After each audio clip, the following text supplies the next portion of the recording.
All right, so we're moving. We got a lot of people, lots of people.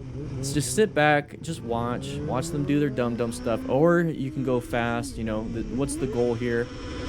Can't be mad at that.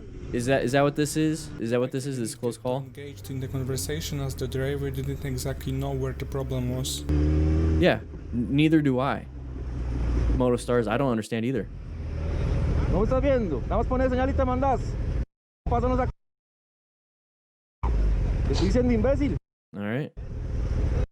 They're going to cause it. Okay, so there's a huge disagreement on this right here. So we're moving and we're going to be going past all this traffic. Now, this car driver, I think that's the one that does merge in front of us.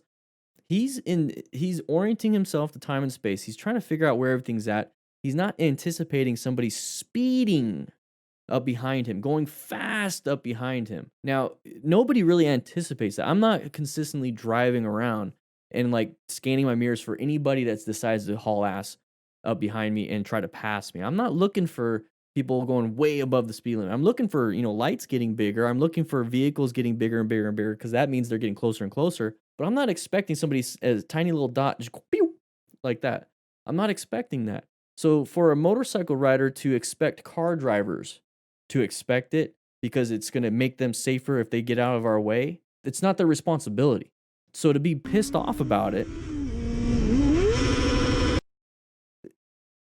no.